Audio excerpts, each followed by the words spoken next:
Wa fi riwayat muslimin innal ladzi yaqulu aw yashrabu fi aniyatil fiddah wa dhahab. Ada perbedaan redaksi. Wa fi riwayatil lahu man syariba fi ina'in min dhabin aw fiddatin fa inna mijarjul fi batni naron min jahannam. Ini sama, maknanya sama. Bab istihbab thawbil abiyad. Kitabul libas. Bab menjelaskan tentang berpakaian. Pertama di awal dari bab sunnahnya kita memakai pakaian yang berwarna putih. Wa jawazil ahmari wal akhdar, dan diperbolehkannya kita menggunakan pakaian yang berwarna merah, wal akhdar hijau, wal asfar kuning, wal aswad hitam. Wa jawazu min qatnin wa qatain, boleh kita menggunakan pakaian yang terbuat dari kapas dan terbuat dari kapuk. Wa sya'rin, terbuat dari bulu. Wa sufin wa ghirihima ilal hari, kecuali menggunakan sutra yang tidak dibolehkan. Bon. Qala Allah Ta'ala ya bani Adam qad anzalna 'alaikum libasan yuwari sawatikum warisha wa libas taqwa dzalika khair. Diawali dari firman Allah Ta'ala, wahai bani Adam, sesungguhnya aku telah menurunkan kepada kalian pakaian yang dapat menutupi aurat kalian semua. Menutupi aurat kalian semua, warisan, dan aku juga menurunkan pakaian terbuat dari bulu. Walibasut taqwa dzalika khair, tetapi meskipun pakaian-pakaian kita diberi fasilitas oleh Allah yang demikian banyaknya tadi, yang tetap tidak kalah penting untuk kita perhatikan adalah pakaian yang berdasarkan ketakwaan. Enak bahan monggo Gusti Allah, tapi walibas taqwa khair. Pakaian yang menunjukkan ketakwaan itu adalah sesuatu yang baik, atau takwa yang menjadikan pakaian yang kita jadikan sebagai pakaian itu merupakan pakaian yang harus kita perjuangkan. Ini ada beberapa pemaknaan. Nak sing wong ali syarah le maknane yuwari saatkum warisha. Allah niku nurunake pakaian dapat untuk orang kita semua. Warisha niku rish niku maknane nak cara mbiyen lar niku sing bulu yang dalam sayap. Lah ini biasa sebagai perangkat untuk terbang. Tapi untuk di era-era tafsir tempo itu tentunya ini sesuatu yang agak sulit kita tangkap.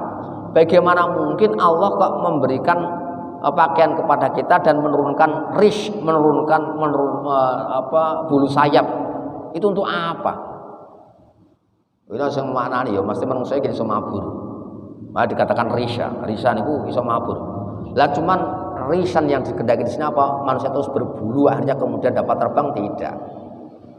Ini yang artinya ada kemungkinan bahwa manusia, rish ini sebenarnya kata ganti daripada sesuatu yang dapat dijadikan alat untuk terbang. Kalau tempo dulu risan dimaknai sayapnya, bulu yang ada dalam sayapnya burung, itu dikatakan risan sehingga terbang. Tapi kalau manusia itu tidak seperti itu. Wong itu alaikum kan diperuntukkan kepada kita semua. Kita punya risan itu dari mana? Yang kita tidak punya sama sekali. Sehingga mungkin ini dimaknai kapal terbang itu manusia menciptakan itu. Artinya potensi manusia terbang itu bisa. Itu secara kasat mata ternyata sekarang dapat kita tangkap manusia iso numpak motor mabur. Tetapi bisa dimaknai terbang di sini bisa yang terbang dengan menggunakan bulu sayap itu adalah hati kita. Saruhani kita bisa terbang. Saruhani kita bisa mi'raj istilahnya. Kalau secara jasad, secara ragawi kita tidak mungkin mi'raj, itu hanya Rasulullah toh, tetapi secara ruhani kita bisa mi'raj, niku bisa. Salat niku dalam bahasa kita dikatakan mi'raj. Kenapa dikatakan mi'raj salat niku wau? Karena yang namanya mi'raj itu kan pertemuan Rasulullah dengan Allah Subhanahu wa taala. Itu yang makna yang dipakai surah mi'raj, istilah itu tadi. Nah, pada saat sholat itu orang-orang mukmin itu diberi ruang untuk melakukan munajat dengan Allah atau berdiskusi dengan Allah. Diberi ruang untuk bertemu dengan Allah. Maka dikatakan mi'raj, rohani kita. Ketika setiap hari kita melakukan mi'raj 5 kali, itu tentunya kita akan merasa diawasi oleh Allah Subhanahu wa taala yang disebut dengan bahasa muraqabah. Jadi orang selalu merasa diawasi Gusti Allah itu kenapa? Itu agar selalu muncul dan tidak hilang di dalam ingatan kita. Oleh karenanya Allah mewajibkan sholat 5 waktu. Ini kelingan terus. Orang kalau terbiasa berkomunikasi dengan Allah Subhanahu wa taala, maka nanti karakter pertemuan sifat-sifat yang dia tangkap ketika bertemu dengan Allah tadi itu akan menjadi karakter di luar sholat. Akhirnya Nah biasanya dilatih dengan cara kita 5 waktu itu ingat Allah terus dengan melakukan sholat tadi, mi'raj rohani kita. Tapi kalau memang itu kok serius kita sholatnya, mi'rajnya serius, maka itu nanti akan terbawa sampai di luar sholat kita juga akan demikian. Meskipun di luar sholat kita akan mengalami seolah-olah kita diawasi oleh Allah terus. Ketika kita sudah merasa selalu diawasi Allah dalam setiap waktu, maka kita tidak akan pernah melakukan maksiat kepada Allah, sehingga yang namanya sholat itu innas sholata tanha 'anil fahsya'i wal munkar. Oleh karena itu sholat itu digambarkan dalam Al-Quran itu dapat mencegah seseorang untuk melakukan kemungkaran dan keburukan. Kenapa demikian? Karena wong nak biasa sholat itu nanti dia akan merasa diawasi oleh Allah meskipun di luar sholat, sehingga tanha 'anil fahsya'i wal munkar. Begitu pula dengan apa yang disampaikan dalam Al-Quran, innal insana khuliqa halu'a. Seseorang manusia itu diciptakan dalam kondisi ora sabaran, gusa-gusu. Halu'an gusa-gusu akeh ngresulone.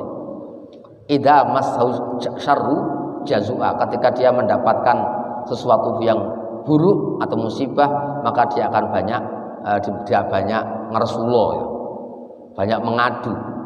Wa idza masul khairu manu'a, dan manusia itu ketika dia mendapatkan kebaikan, mendapatkan rezeki, kelapangan rezeki, dia menghindar dari mensedekahkan barangnya, mencegah untuk menghalang-halangi untuk menantasarufkan barangnya ke hal-hal yang baik. Manu'an semacam itu. Manu'an iki sing akeh nyegahi nek cara Jawa ni.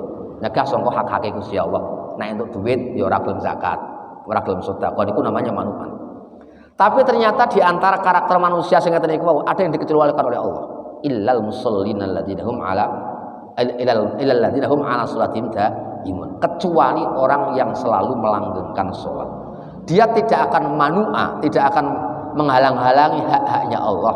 Dia tidak akan jazua kita mendapatkan musibah, tidak banyak tidak meratap, tidak banyak mengadu. Dan dia tidak halua, dia akan memiliki kesabaran dan ketangguhan dalam menghadapi itu. Kenapa demikian? Orang sholat kok memiliki karakter demikian? Karena orang sholat selalu merasa kehadiran Allah pada dirinya. Akhirnya pas entuk musibah ya iki sing maringi Gusti Allah sabar. Ketika dia mendapatkan nikmat, oh iki sing kaya paring Gusti Allah, maka saya tidak layak untuk menghalang-halangi hak-haknya Allah. Loh kenapa niki? Menungso api menungso kok ternyata dipengaruhi terhadap sholatnya. Oleh karena itu di akhirat kelak nanti kita akan mendapatkan hisab itu pertama kan sholat kita. Bahkan jadi ukuran ketika sholat kita kok lolos dalam hisab, maka yang lainnya dijamin mudah dan lolos. Tapi kalau sholatnya bermasalah, oh yang lainnya juga akan bermasalah juga. Ukurannya kok nganggo sholat. Oh sedemikian luasnya sholat niku mau, manfaatnya sedemikian besarnya sholat. Ning sholat sing dimanfaat ngeten niku ya sing sholat sing iso mi'raj niku wahsa rohani sama mi'raj. Kita memang betul-betul merasa berkomunikasi dengan Allah Subhanahu wa taala. Nah mboten niku gur salat jenglat-jenglit tok mboten niku ya iku ya rutinitas olahraga biasa niku. Olahraga biasa jenengan ya gur atas samane ibadah ngono.